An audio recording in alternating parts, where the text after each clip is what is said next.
Bonjour à tous. Aujourd'hui, nous allons nous intéresser à la veille sur un réseau social et en particulier LinkedIn. Ce réseau compte plus de 23 millions de personnes en 2022, rien qu'en France. Ce n'est plus uniquement un endroit où on cherche un emploi ou à recruter, c'est aussi un espace d'information, de formation, de promotion, achat-vente, etc. Et tout ça passe par la publication de contenu, des articles, des posts, des vidéos et même des livres. C'est la raison pour laquelle on peut utiliser LinkedIn à des fins de veille sans pour autant se noyer dans les informations si on sait comment s'y prendre. Je m'appelle Abdulkarim Diallo et je vais vous montrer comment personnaliser votre veille sur LinkedIn. C'est-à-dire quels sont les comportements que vous pouvez adopter sur ce réseau social qui se veut professionnel pour que son algorithme vous montre ce que vous voulez. Parfois, on a simplement envie de voir des publications dans un domaine précis, mais on voit autre chose. Et si on arrive à voir ce qui nous intéresse, on peut avoir du mal à récupérer les informations et à les classer pour une réutilisation ultérieure. Personnaliser sa veille permet d'aller au-delà d'une accumulation d'informations. Imaginons que vous cherchez un travail ou que vous souhaitez même vendre un produit ou un service. Vous aurez besoin d'entrer dans le réseau des personnes susceptibles d'être intéressées par vos prestations ou par votre profil. Une bonne veille vous permet de savoir où aller, à qui faire des propositions et surtout comment le faire parce que vous aurez identifié préalablement les habitudes et les besoins des personnes ou du secteur qui vous concernent. Voyons donc successivement en 3 points ce que vous pouvez faire pour gagner en efficacité lorsque vous faites une veille sur LinkedIn. 1. Savoir ce que vous voulez, c'est indispensable. 2. Comprendre comment fonctionne LinkedIn. 3e et dernier point, connaître les bons outils. Savoir ce que vous voulez peut sembler être la partie la plus facile alors qu'elle est, selon moi, la plus compliquée parce qu'elle conditionne l'efficacité des autres points. Plus vous êtes précis dans ce que vous cherchez, plus vous aurez de chances de l'obtenir. Par exemple, moi, j'ai défini mon besoin en matière de veille à travers 4 mots-clés que j'ai classés par ordre d'importance. 1. On va retrouver les contrats administratifs où j'ai classé les marchés, les concessions, les conventions d'occupation du domaine public, les baux, entre autres. 2. Les assurances comme la dommage ouvrage, la biennale, décennale, vice caché, etc. 3. Le droit des données à caractère personnel ou les données même de manière générale et en particulier le RGPD. 4e et dernier mot-clé, le droit de la fonction publique. Ça, on peut dire que ce sont mes domaines de veille obligatoires et programmés. En plus, j'ai aussi des axes de veille qui sont facultatifs ou du moins non programmés et je m'y intéresse de temps en temps pour voir les actualités importantes comme le management, l'intelligence artificielle, etc. Une fois que vous savez ce que vous voulez, le reste pour moi devient facile. Vous commencerez simplement par comprendre comment l'algorithme LinkedIn fonctionne pour lui demander de vous donner ce que vous voulez. Les réseaux sociaux ont un point commun. Ils regardent nos habitudes sur Internet pour nous proposer des informations similaires à celles que nous avions l'habitude de consulter. Ils appellent ça le dwell time. Avant, LinkedIn s'est basé sur les likes, les commentaires, les abonnements et suivi pour déterminer ce qui intéresse les utilisateurs. Mais depuis 2020, ils ont intégré le dwell time. Je comprends ça comme une sorte de cheval de Troie électronique. C'est-à-dire, un bout de code informatique a été déposé quelque part et que si je consulte une publication portant sur les contrats administratifs, par exemple, et que je consacre un moment pour lire cette publication, ce code comprend que ce thème m'intéresse et alors il me montrera souvent des publications portant sur ce sujet. Comprendre cela est intéressant parce qu'on peut utiliser la même technique pour orienter les décisions de l'algorithme. Donc, à partir de là, vous savez comment dire à l'algorithme ce qui vous intéresse et vous n'avez pas besoin d'être super actif pour le faire. Vous pouvez ne pas commenter, ni aimer, ni même partager des posts. Par contre, vous pouvez suivre ou vous abonner sur des profils qui partagent des informations qui entrent dans le champ de votre veille. Lire des publications, échanger par message avec des personnes de votre secteur. Et si vous voulez être encore plus efficace, vous pouvez utiliser des techniques. La première, c'est la curation de contenu, c'est-à-dire que vous allez regarder la tendance de votre secteur et partager une publication faite par une autre personne en ce sens, en ajoutant même un mot en haut de la publication. Vous pouvez aussi identifier une personne de préférence active sur le domaine qui vous intéresse. Vous avez peut-être vu une publication comme « Je remercie telle personne d'avoir partagé avec nous cette publication intéressante » en mettant la publication de la personne en bas. Parfois, c'est pour remercier sincèrement la personne, mais des fois, pas tout à fait. Le revers de la pièce. Par exemple, si vous m'identifiez dans une de vos publications, en réalité, vous êtes en train de dire à mon réseau, venez voir, j'ai publié quelque chose qui pourrait vous intéresser, sauf si j'ai désactivé cette fonction sur mon profil. Et si c'est la première fois que vous m'identifiez et qu'il n'y a aucun lien entre nous, ni connexion, ni suivi, ni échange, il y a de fortes chances que LinkedIn ne montre pas votre publication à mon réseau. Mais moi, je la verrai, et si je mets un j'aime et au mieux je la commente, LinkedIn comprend que comme je suis intéressé à votre publication, alors mon réseau pourrait l'être également. Il applique tout simplement le principe bien connu, tout ce qui se ressemble s'assemble. Il n'y a rien de mal à cela, c'est les règles du réseau.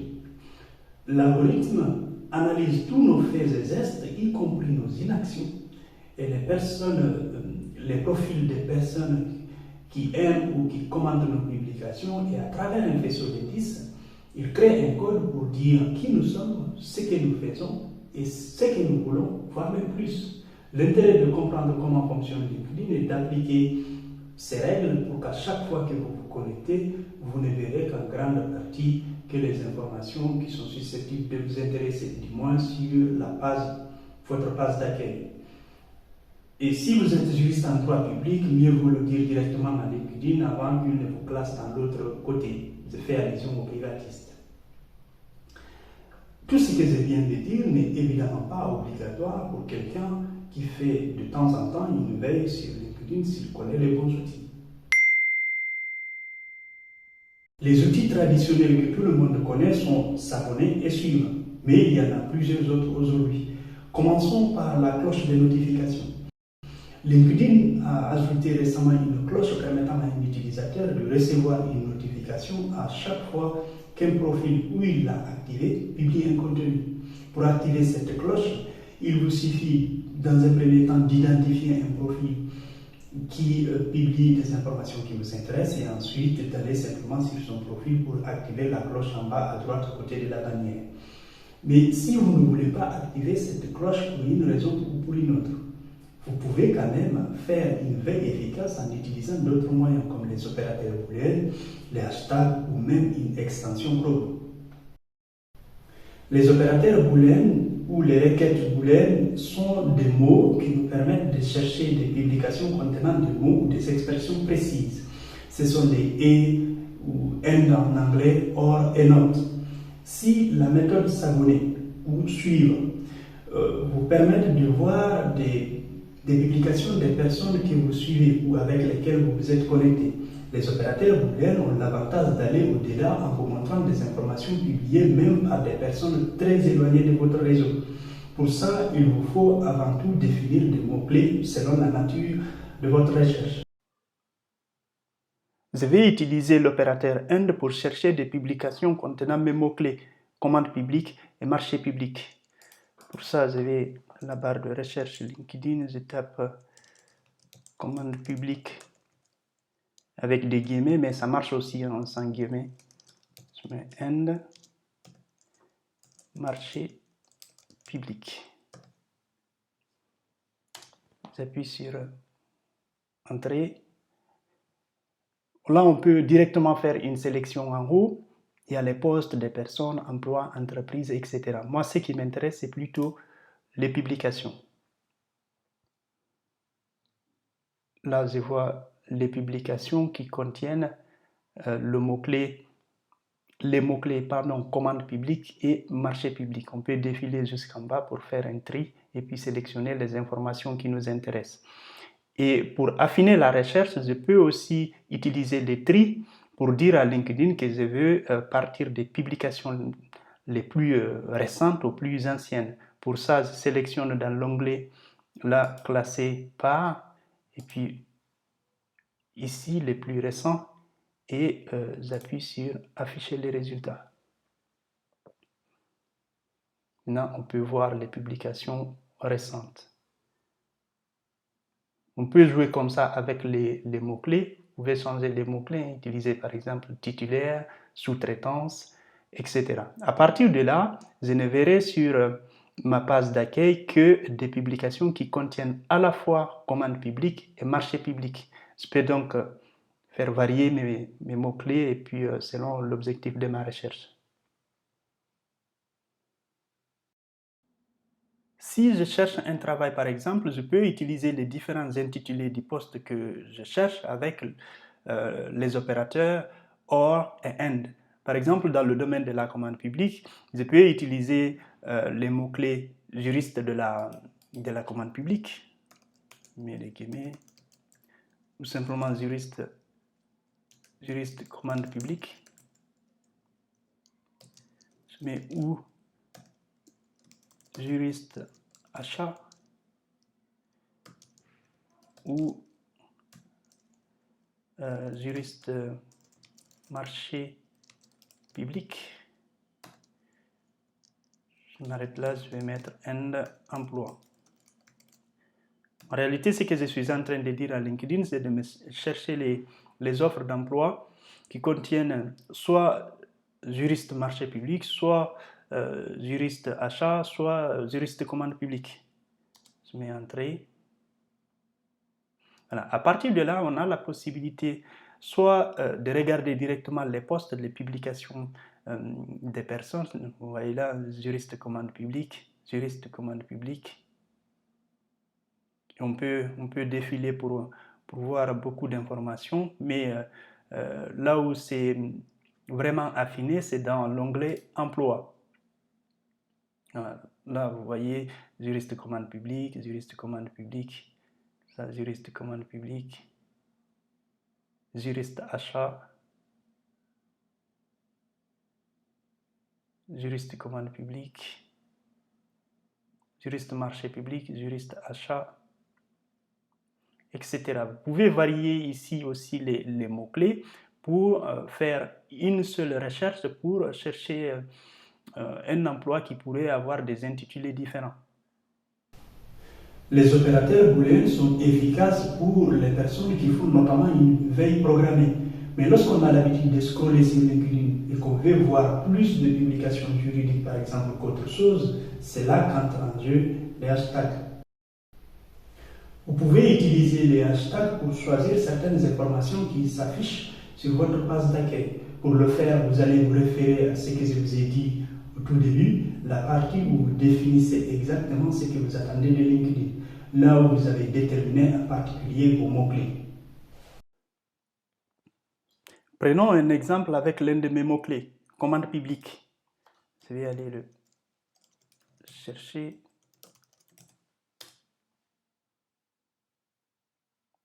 Normalement, le mot-clé devrait apparaître directement ici avec son hashtag et puis la fonction suivante.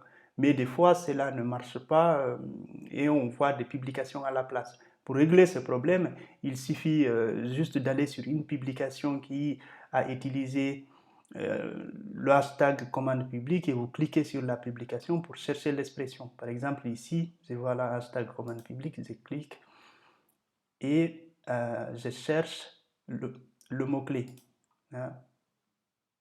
À partir de là, je n'aurai qu'à suivre. Ainsi, à chaque fois que quelqu'un publie un post en utilisant hashtag commande publique, vous verrez sa publication défiler sur votre page d'accueil. Et je peux même venir taper hashtag commande publique, chercher le mot-clé, venir ici, au lieu de trier par pertinence, trier par récent. Comme ça, je verrai les dernières publications qui ont utilisé hashtag commande publique. Vous pouvez faire comme ça pour suivre plusieurs mots-clés afin d'affiner les informations qui s'affichent sur votre page d'accueil et en conséquence gagner en efficacité dans votre stratégie de veille. Le problème est que les hashtags populaires sont traqués par les personnes qui font uniquement de la prospection. Vous risquez donc d'avoir beaucoup de publicité sur votre page d'accueil aussi, surtout avec ma petite pub qui s'y rajoute. Je ne suis pas contre la publicité, hein, encore moins une prospection bien faite. Mais quand, par exemple, l'astrologie se retrouve dans un hashtag commande publique, c'est qu'il y a peut-être un problème. La solution, elle est drastique, je vous la donne, si vous ne la connaissez pas encore, bien sûr, mais après, vous en faites ce que vous voulez. Si vous vous abonnez à, par exemple, hashtag commande publique, les informations ou les publications qui vont utiliser commande publique s'afficheront sur votre page d'accueil comme ça. Maintenant, si vous remarquez que je publie beaucoup de choses qui ne vous intéressent pas, ou je fais beaucoup de publicité, ou en tout cas, vous n'aimez pas mes publications, voilà, vous pouvez venir sur les 3 petits points, soit décider de ne plus suivre le hashtag commande publique, c'est la première option. La deuxième option, c'est de décider de ne plus suivre les informations que je vais partager. Et comme ça, vous ne verrez plus mes publications et je disparaîtrai de votre page d'accueil sans même que je ne sois informé. Maintenant que vous avez une page d'accueil qui regroupe en grande partie des informations que vous avez choisies, il reste à la question de savoir comment vous allez organiser vos lectures. Parce que vous allez tomber sur des posts intéressants et courts que vous pourrez lire rapidement, mais aussi des posts longs et également intéressants que vous souhaiteriez lire plus tard. Pour ça, vous pouvez utiliser la fonction enregistrer plus tard de LinkedIn ou l'extension Chrome. LinkedIn propose une fonction qui vous permet d'enregistrer une publication pour la lire plus tard ou pour tout simplement l'archiver. Elle permet de faire une sélection rapide du contenu sur votre page d'accueil et ensuite de retrouver uniquement les informations sélectionnées. Elle évite la maxime « je ne sais plus où j'ai vu ça » et de passer beaucoup de temps à rechercher une publication. Faisons donc une petite démonstration. Là, je suis sur une de mes publications et si je souhaite enregistrer cette publication pour la lire plus tard, je viens cliquer sur les 3 petits points et le deuxième onglet à enregistrer. J'enregistre ici. À partir de là, j'ai 3 possibilités pour retrouver cette publication. Soit je clique ici, tout voir, et puis je verrai directement l'ensemble des publications que j'ai enregistrées. Soit je reviens sur mon profil, je pars dans les ressources, je clique afficher les 5 ressources, éléments, et dans les éléments en bas, il y a les posts enregistrés. Voilà. Toutes mes publications sont enregistrées ici. La dernière possibilité est d'aller sur mon profil et à gauche, normalement, il y a mes éléments. Et dans mes éléments, si je clique dessus, en bas, les posts enregistrés, les publications que j'ai enregistrées sont ici. Pocket est une extension de Google Chrome qui fait à peu près la même chose que la fonction enregistrer de LinkedIn, c'est-à-dire enregistrer des publications pour les lire plus tard, sauf que cette extension il va plus loin que LinkedIn. Elle permet d'enregistrer et de classer des informations par catégorie, non seulement sur LinkedIn, mais également sur tout site internet. Je vais taper ici extension Pocket. Non. Pocket. Voilà, je vais cliquer sur le premier résultat, mais vous pouvez vérifier le lien ici. Ici, ensuite, je vais arriver sur l'interface des extensions. Là, on peut voir supprimer parce que moi, j'ai déjà installé l'extension avec l'icône qui est là. Si vous n'avez pas installé Pocket, voilà, vous suivez le chemin jusque-là, vous allez voir ici ajouter, vous allez ajouter l'extension. Ensuite, je peux chercher une publication sur LinkedIn. Par exemple, ici, j'ai sélectionné cette publication parce que j'ai mis le lien en bas. Par exemple, ici, vous arrivez et que vous souhaiteriez enregistrer la décision qui est en bas pour, voilà, pour la lire plus tard. Si je clique sur le lien, voilà, voici la décision. À partir de là, je n'aurai simplement qu'à cliquer sur l'icône de l'extension qui est ici. Voilà. Et là, je peux assigner, comme la publication, elle parle de, la publication parle de sous-traitance. La sous-traitance dans le domaine des marchés publics, je peux ajouter là dans marché public. Vous pouvez taper directement ou bien faire un choix. Moi, j'ai déjà mes mots-clés. J'ajoute dans marché public et puis c'est directement sauvegardé. Mais là, je suis directement passé parce que j'ai déjà créé un compte Pocket. Si vous ne l'avez pas encore fait, soit vous passez par le chemin que je vous ai montré jusque-là et puis l'extension vous demandera de créer un compte, soit vous allez directement sur le lien s'appelle getpocket.com. Voilà, là je suis directement passé parce que je suis connecté. Si on utilise la fenêtre privée, voilà, vous arriverez directement sur cette page. Vous aurez la possibilité soit là, de s'inscrire, soit de vous connecter directement avec votre compte, soit votre compte, si vous avez un compte Apple, Google, Firefox, et ainsi de suite. Là, vous créez votre compte et puis ici, dès que vous allez cliquer sur l'icône, vous arriverez sur cette bannière. Là, c'est déjà sauvegardé, hein, j'ai sauvegardé la décision et puis je n'aurai qu'à appuyer dans ma liste pour aller directement dans Pocket. Voilà, on peut voir là les informations que j'ai déjà enregistrées, hein, le guide RGPD, le Conseil d'État, etc. Mais l'avantage de cette extension, c'est que vous pouvez classer les informations par mots-clés. Là, dans les tags, si je viens ici dans tag, voilà, on retrouve marché public, il y a les données. Si je clique marché public, on retrouve ici la décision que je viens d'enregistrer. On peut même vérifier. Voilà, on a la même décision. L'avantage de cet outil, c'est ce classement-là, c'est que avec la fonction enregistrer de LinkedIn, vous pouvez aussi utiliser cette fonction-là pour ici, ce que je vous ai montré, enregistrer, vous enregistrez tout, vous allez voir même les commentaires, ou bien vous choisissez l'extension. À chaque fois que vous voyez une décision ou en tout cas un article publié sur Internet, vous pouvez directement enregistrer dans Pocket pour que plus tard vous revenez, vous triez les articles ou bien les décisions que vous avez enregistrées. Pour terminer, optimiser votre veille sur LinkedIn passe par une définition précise de ce que vous voulez. Ensuite, vous avez compris en partie comment l'algorithme fonctionne pour lui dire qui vous êtes et ce que vous voulez qu'il vous montre. En plus, vous savez ce qu'il faut faire, ce qu'il faut utiliser pour trier et classer ce qu'il vous montre comme publication et même aller au-delà. Et enfin, il ne vous reste plus qu'une chose, tester pour appliquer. Sur ce, je vous dis à la prochaine fois.